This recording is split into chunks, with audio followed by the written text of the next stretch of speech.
Good afternoon, guys. Welcome to this talk. It's called, turn on the, it's called How to Plug In Your Clicker. It's a really neat talk. There we go. It's called, What Did You Just Say to Me? A little bit about me. My name is Jerry Gamblin. Right now, I'm the security specialist at the Missouri House of Representatives. Here's my contact information. Hit me on Twitter. That's probably where I'm the most noticeable and outspoken.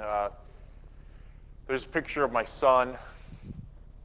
We're about the same. We both act like 5-year-olds. One of us has a good reason to. I work in a building full of people who love to communicate. And it might not seem like they do, but they really, really do. So I'm sitting back and I'm trying to figure out, why am I going to give this talk? And it's pretty simple. I suck at communicating. And it was costing me professionally. Here's how it works where I work. When it's time to come up with budget requests, we all get into a room and you plead your case. It's like, I really need a new firewall. And the sysadmin guy's like, we really need some new servers. And the network guy's like, oh, we got to update our core. And I was losing. And I was losing bad. I wasn't winning. I was, okay, Jerry, your priority's 4th on the list. We'll see if we can get to it. And we were never getting to it. So I needed to change that. So I fixed it. I put myself through a communications boot camp. And I thought it was a really good thing. I went back to school. I don't know if you guys know this. There's a website called Coursera, and I've taken 2 classes so far, one from Duke and one from the Georgia Institute of Technology, and they're really, really good classes. One of them cost me $50. It's How to Reason and Argue. I'm able to win all kinds of flame wars on the internet now. It's a really, really good class. It's like 8 weeks, and you have to do papers, and it's just like being back in college, and it's a real Duke professor. It was probably the best $50 I've ever spent. The other thing I did was first year composition 2.0, just kind of get back into the basics of communicating. I took that class probably in college, but I wasn't thinking that I would need to be a good communicator in college. I thought I was going to be a computer guy and sit at my desk and not talk to anybody. But I really, really found out that it's the way you communicate is how successful you're going to be as a computer guy. I spent a lot of times in the library. I probably read 20 books on communicating, and I've brought 3 of them today. It's The Hard Truth About Soft Skills, Getting Past No. This is a great book on negotiating,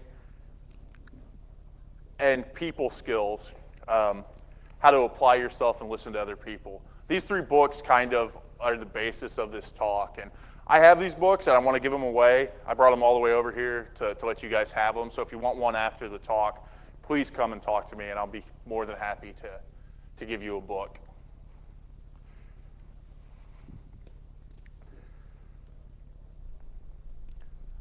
I also spent a really, really long time practicing. I practice all the time. You're not going to be a good communicator unless you practice. So I talk to a lot of mirrors. I figure out what I'm going to say, and I talk to the mirrors. And public speaking.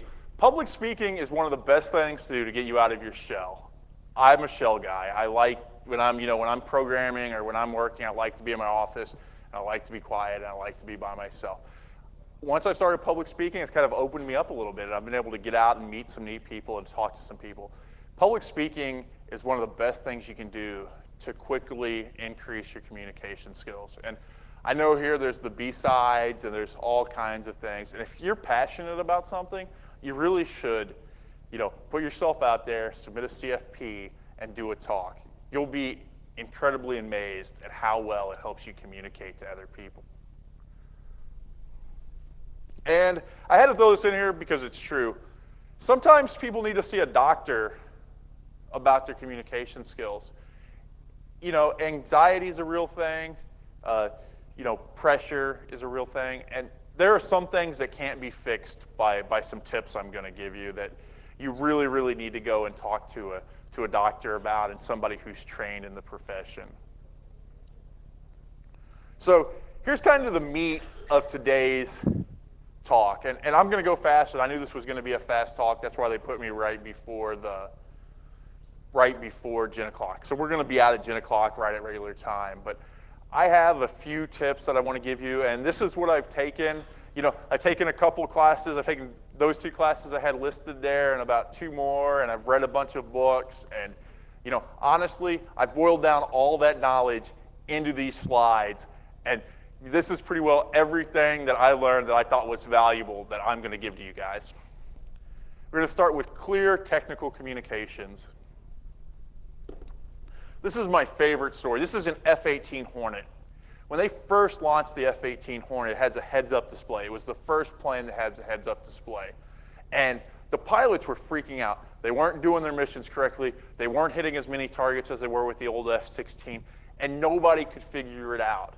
They took it to a communications person. The communications person says the heads-up display has way too much information on there. It had flight speed, it had fuel, stuff that you don't need to know when you're in a fight. When you're in a fight with somebody, you don't care how much fuel you have left. You want to know how many missiles you have left, how many, rounds of ammunition you had left. So they made a decluttered mode for the heads-up display that the pilots turned on when they're in battle.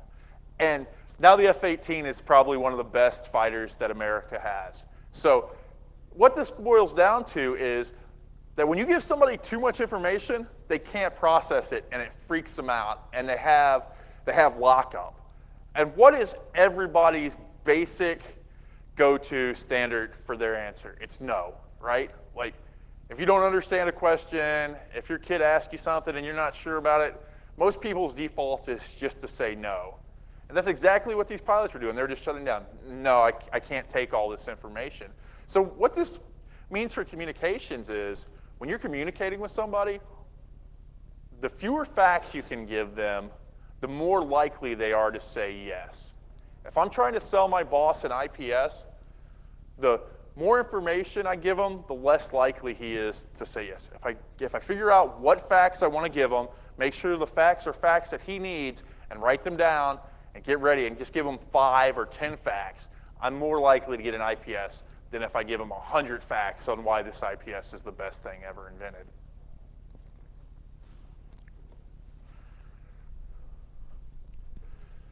Nobody wants to feel dumb, right? I was just on a panel where one of the speakers was talking about how a board, I was speaking on a panel, and we were talking about why pen testing is important. He's like, oh, a board doesn't care about pen testing. They don't want to see the report. And no, they do want to see the report. If you think that people that you're talking to aren't interested, or are dumb, or doesn't care about security, you're never going to get any kind of feedback or any kind of buy-in. Like, if you treat people dumb or try to dumb it down way too much, they're just not going to listen to you. It's human nature. One of my professors said you want to have the one-step rule. And that's how you guys pick your classes, right? If you're a pen tester, you're not going to go to a pen testing 101 class. Everybody wants to be talked to one step smarter than where they are. And you have to figure that out. You have to figure out how smart the person I'm talking to is, and then talk just above their level where that they're getting the information that you're giving them, but they're still staying engaged. I don't talk to my wife the same way I talk to my 5-year-old, or I'd be slapped. So you have to use different, and I know where my wife is, and I don't talk to my wife the same way, I talk about security that I do a colleague. You have to figure out where they're at, and you have to make the conversation interesting enough for them to stay connected.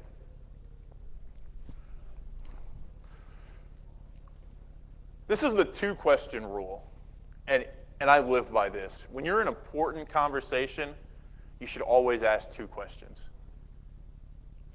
And I don't know the questions. Those are your questions to come up with. It shows that you're interested, and it shows that you're engaged, and it doesn't take over the conversation. When I'm having a conversation or negotiation with somebody, I'm thinking, what are my 2 questions? Because if you ask 15, you're just an asshole, right? If you ask 2, you're saying, oh, I'm interested in this, I'm paying attention, and I want to know, but I'm not going to take over this conversation. I'm going to let this guy talk to me, and I'm going to come with my 2 questions, and they're going to be the best 2 questions I can come up with. Bring notes. I take notes everywhere. It's really changed the way I communicate. If I know I'm having a big conversation with my boss, I write down a bunch of notes about the subject. And it's so important to have those notes and to pre-think about your conversations. I mean, it changed the way that I'm looked at work. It changed the way that I'm promoted at work. It was a really, really good thing to start writing down notes and to start thinking about what I'm going to say way before it even happens. We're going to talk about body language next, and I know this is kind of a pseudoscience, but these tips really, really work, or they work for me. They might not work for you, but I really like them. And the first one is, think about your toes. This is a weird rule, but it really works. If you just think about your toes, think about your big toes, our bodies are dumb machines, and to think about your toes, you have to think about every other muscle in your body that leads to your toes, so it kind of centers your body. One of my communications instructors told me, they said, right before you give a big speech or you talk to somebody important, one of the best things you can do to calm your body is just to think about how your toes feel. And, I didn't believe her until I tried it. I mean, if you're just sitting in your chair and you're like, how do my toes feel? Your brain is a simple machine. It just feeds through your body. And you can't think about how your toes feel without thinking about how the rest of your body to your toes feel. All right, we're at the belt buckle rule, or what I call the naughty bits rule. When you're talking to somebody and you're engaged in a conversation with them and you want them to listen to you, you always subconsciously aim your naughty parts at them or your belt buckle. It's a proven fact. Like if we go out here, you can watch. You can watch at 10 o'clock. If somebody is truly interested in a conversation they're having with somebody, they will be squared up and talking to them like this. If they're looking for their next conversation, where they want to go, they'll be turned this way, have their heads this way. Oh, yeah. But when we talk to people and we want them to listen to us and we're interested in them, we always square up our body and have a conversation face to face. That's what it means. That's what face to face means, is that you square up and you have that conversation.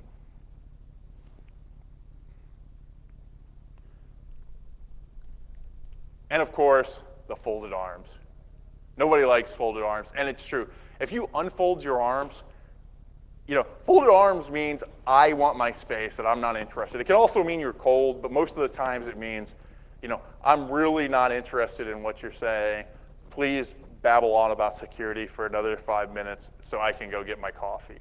If you can get somebody to unfold their arms, that means that they're normally open to your communications and they're ready to talk to you.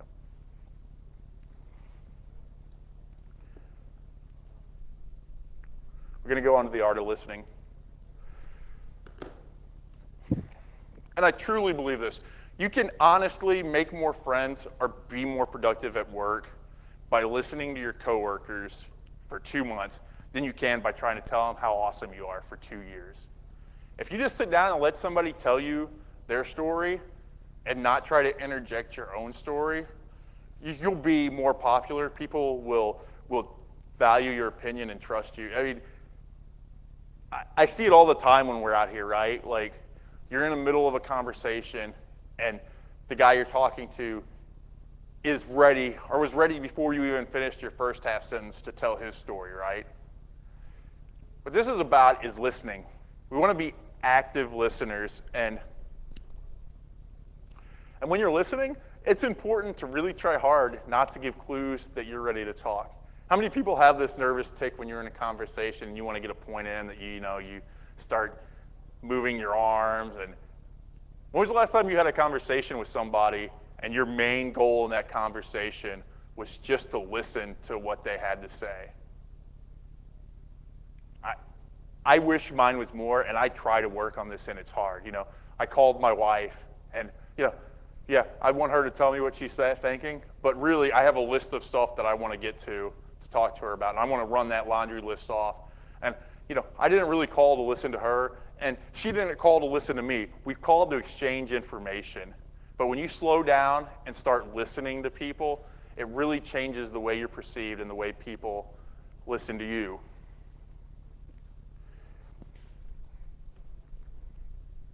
The 2-second rule. I love the 2-second rule. When somebody stops talking, wait 2 seconds before you say anything. Because maybe they're just getting ready to, clear their throat or whatever, or they're not done. 2 seconds is plenty of time for the human brain to process if it's going to say something, so you don't cut them off. Because I fly on planes a lot, and the truth is people want to tell you stuff, right? Like, people are born oversharers. If you give people the opportunity to talk to you, and you actively listen to them, and you seem interested, people will tell you anything. My buddy's an FBI agent, and he does interrogations, and I know you guys have probably all seen the movie where the FBI guy slams people around. That's not how they do it. They just go in, and they use these same techniques. I showed them these slides. That's exactly what we do in interrogations. We're nice to the people. We let them talk. We don't ask them a zillion questions. We say, it's like, hey, what's going on? And normally you let somebody stew long enough, we don't like quiet. We're going to start talking about what's going on. Very few people say, I want my lawyer, and stay quiet. They're going to tell you something because they want to explain their actions to some level. And now we have the rest.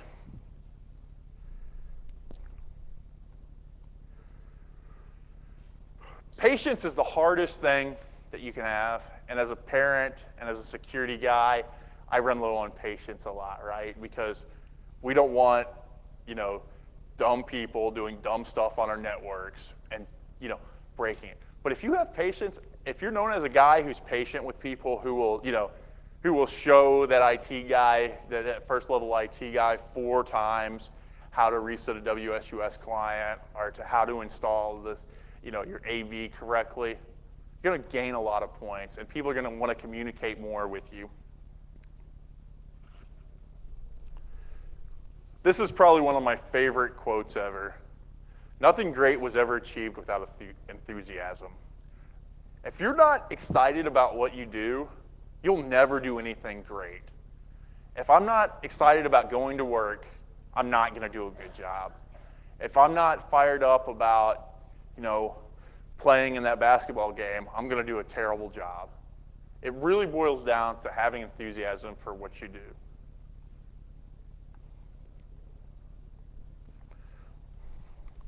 I also really, really like to map out conversations. I have a whole book of conversations I've mapped out that I'm going to have with my boss. Like, I need to talk to my boss about these 15 things. And, check the list off. But I also don't get to the point where they're scripted. I make the list, and then I try not to look at the list again because, I'm not trying to read my boss a grocery list. I'm trying to have an organic conversation with him. And when you have those conversations with your boss, they really, really open up to you. And it's amazing what they will tell you. I statements are one of the most powerful statements that you can ever make in the English language. Because they don't hurt people's feelings, right? Because people can think you're dumb. People think I'm dumb, and that's fine with me. If I want to say, I think that we should replace the firewall next year, that's Jerry's opinion. That's fine, Or I think that we should buy this antivirus. Okay, that's Jerry's opinion. That's a non-offensive answer. If I say we need to buy this firewall or we need to buy this AV, I then changed it, right? I'm not talking about what I think. I'm talking about us as a group. I'm now making decisions for other people. If you want to be inoffensive and really get your point across, I statements are the best thing that you can use. Because, I think, I want to do, I would like to do, are way more palatable to people than we're going to, we have to, we need to,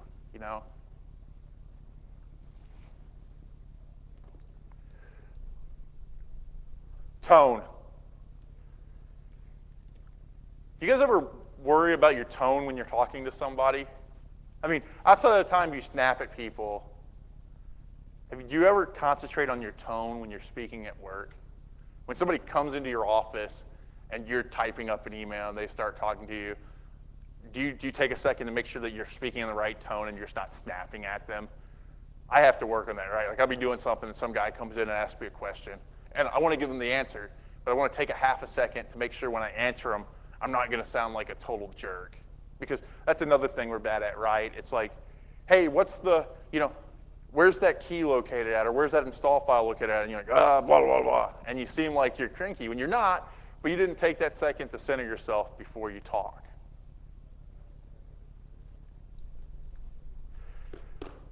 Good timing. This is probably one of the most important things. I don't talk to my boss on Monday mornings before noon, on Friday afternoons, afternoon, or, any day before 9 and after 4. I just don't start important conversations with him. And it's changed the way we communicate because I'm not going to go ask my boss to make a decision item on something when his mind is already shut off and he's thinking about how he's going to get his kid to baseball or, what he's having for dinner, because we all shut down. And if you take that time and say, these are the time that it's really, really good to talk to my boss. My boss is really receptive to conversations about heavy-duty things Tuesdays at 2 p.m. because, he's back in the flow of work, all the fire has been put out. This is when I could talk to him. And it's simple stuff like that. I never, before I started taking these communications class, thought about when I approached conversations. Like, it was nothing for me to shoot off one of those 4:30 emails on a Friday that everybody hates. Hey, we got to do this, blah, blah, blah, blah. And then you see that, and that's the only thing you can think about all weekend when you're at home. You guys have all got those emails, right? And most times those emails aren't super important. You could have waited till Tuesday to send those out and then had a resolution and everything been fine. But if you don't think about the timing when you communicate with people, you're going to have a bad time, and people are going to think, they're not going to like you as much as if you take the time and figure out when it's appropriate to have these conversations.